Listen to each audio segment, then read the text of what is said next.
Hello and welcome to this week's episode of Cloud Bytes TV, where we're going to go through 10 top tips to improve your Apex testing.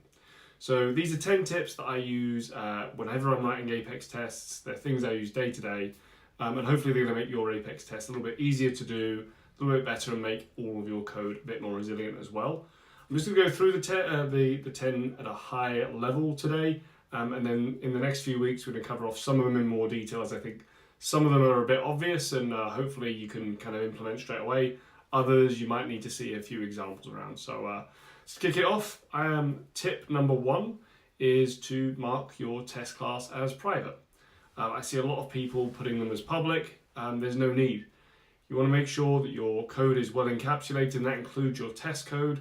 The way to do that, one of the ways to do that, is to mark your class as private so that none of the methods within the test class could be called from outside the test class by anything else, okay? So tip number 1, mark your test class as private. Tip number 2 is to then use a method within the class that is marked with the @testSetup annotation. Now the @testSetup annotation allows you to have this single method that's going to be run before any of the rest of your tests. That's going to allow you to create some data, get things set up and get things ready to roll for the test to occur. So you can use a static block instead. I know a lot of people have been doing that. However, test setup is a much better way of doing it. It is slightly quicker, and it just initializes a bit faster and is kind of the official supported way. So I'd recommend wherever you can using @testSetup annotation. Following on from that, tip number 3 is to then use the load_data method as well where you can. So the load_data method allows you to define a CSV file as a static resource and then pass the name of that CSV file in. And in that CSV, if you put in a load of different records, just as you would as if you were data loading them, the Test.loadData method will then take them, load them up, and have them create some records for you ready for your tests. So really useful and powerful with tip number 2, the test setup. You can then have a bunch of data defined, you can load in whenever you want. This is also really, really useful if you're working with a team, in that you have some testers and you're a developer. You can have the testers use the same test data that they're loading in there as you are using as a developer. It's going to make things much quicker and easier for you, if you do find any bugs. Tip number 4 is to use the test start test and test stop test methods. And what these are going to do is they're going to demarcate where you're actually running the test, doing the things that you're going to verify of work properly. And by calling test.start test, what you do is you effectively close down the context that you're in, and the system gives you a brand new context, brand new set of governor limits as well for you to run your tests, that you can effectively test that you're not hitting any governor limits. But also if you've done anything complicated up front, made some changes or whatever, you can have those additional governor limits available.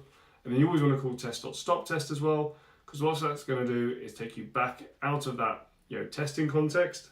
So that set of governor limits back into your original one, but it's also going to fire off any asynchronous things you've got going on. So if you've got any platform events, if you've got any future calls, anything like that, it'll then fire them off and run them synchronously for you, and allow you to validate that they've fired off as well correctly, okay?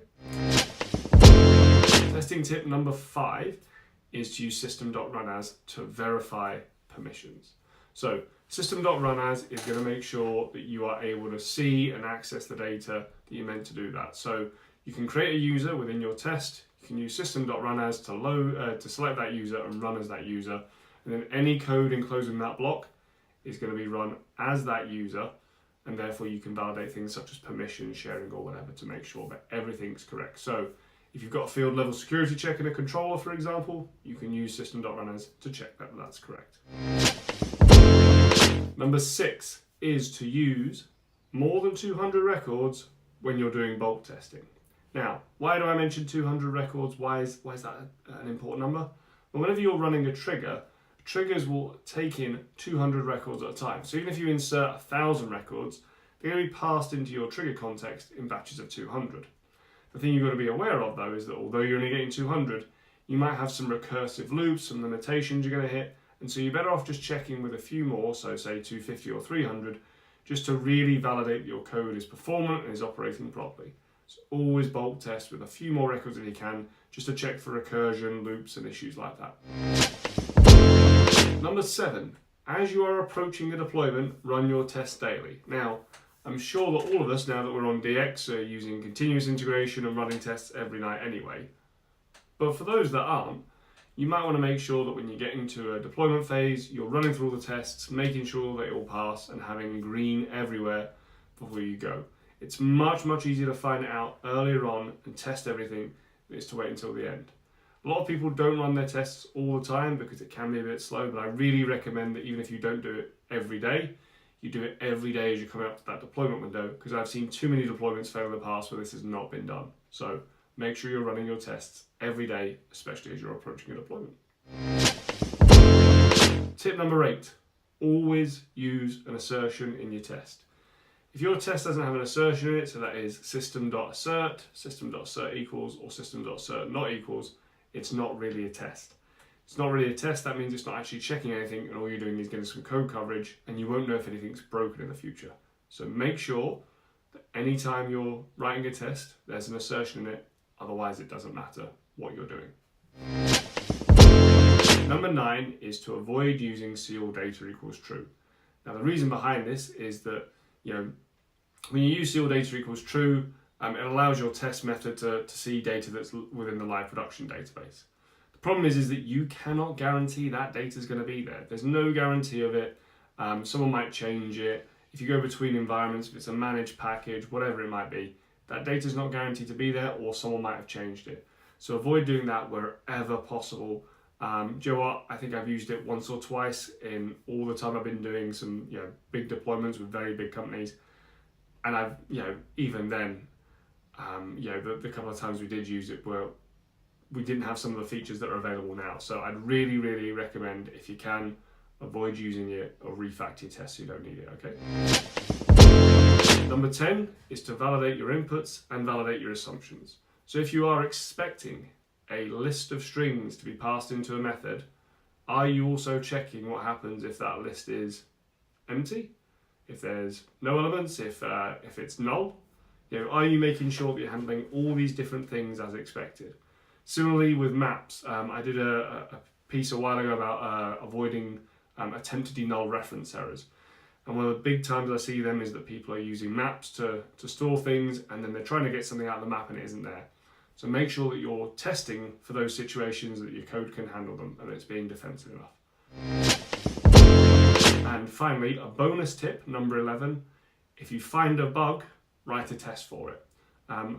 Now this one is just a bonus one I have to include because it's just a best practice I've seen. It's not really Salesforce related, it's just true for all testing, but if anyone ever comes to a system you've been working on with a bug, write a test to replicate that bug. Now if you're using the load data and the test setup like I mentioned earlier on, and you've got them loading in the same data as your testers you're using, that makes it really easy because you can validate that they've actually found a bug and that it's flowing through properly. What it means is that once you've done that and you fix that bug, the test is then passing and you can test for that same error again and again and again in the future. So tip number 11 out of 10, whenever you're finding a bug within your code, write a test for it to make sure it doesn't happen again. So that's been our top 10 testing tips, well, top 11 testing tips. As I mentioned, some of these I'm going to go through in more detail over the next few weeks, particularly things like test setup and load data, because there's some nice little features within there that people might not know about. I hope you found this useful. If you have any extra testing tips, I'd love to hear them in the comments below. Remember to hit subscribe so you can get these videos as we come out with the extra content around testing. And yeah, hopefully in the next few weeks we'll cover off some of this good testing material. I look forward to seeing you on the next episode.